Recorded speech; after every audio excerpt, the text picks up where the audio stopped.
Hi friends, இப்போ நம்ம சிறுகடி காசை பார்க்க போகிறோம். சிறுகடி காசையில் நம்ம விஜயா கேங் இருக்காங்களே, அதாவது பியூட்டிங்கிற பேரில் அடிக்கிற பாட்டிஸோட கேங் அலப்பறை அப்படின்னு சொல்லிட்டு ஒரு டைட்டிலே வைக்கணும் போல். அந்த அளவுக்கு இவங்க என்ன பண்ணுறாங்கன்னு தானே பார்க்குறீங்க. சிக்கிட்டான் சிக்காத காலை அப்படின்னு சொல்லிட்டு ட்ரெண்டிங்கில் உள்ள பாட்டை போட்டு சிக்கு புக்குன்னு சொல்லிட்டு இவங்க ஆடின ஆட்டத்தை பார்க்கணுமே. சரி, இப்படி இவன் என்ஜாய் பண்ணி ஆடிட்டு இருக்கா. அடுத்து என்ட்ரி யாருன்னு பார்க்குறீங்களா? சேட்டுக்கார அம்மா வாங்கன்னு சொல்லிட்டு பார்த்தா இவங்கள்ட்ட நான் ஃபினான்ஷியலாக எதாக இருந்தாலும் நான் வாங்குவேன்னு சொல்லிட்டு இன்ட்ரடியூஸ் பண்ணி வைக்கிறாங்க. பார்த்தோன்னே இது ஏன் செயின் மாதிரி இருக்கேன்னு குறுக்குன்னு உத்து பார்க்குறாங்க. ஏன் இப்படி ஊற்றி பார்க்குறேன், இது ஏன் செயின் அப்படின்றாங்க. ஒரே மாதிரி எல்லாருக்கும் செயின் இருக்கலாம்னு சொல்ல அதுக்கப்புறம் பின்னாடி திருப்பி பாருங்க, இன்னொன்னே ஷாக் ஆகிட்டாங்களாமா.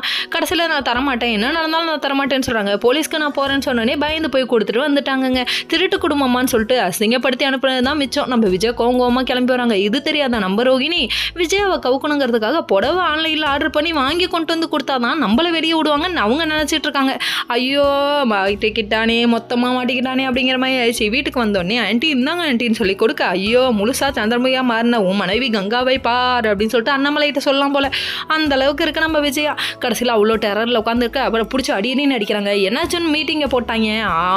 நான் வட்ட மெசை மாநாடு நடத்திடுறாங்கடா.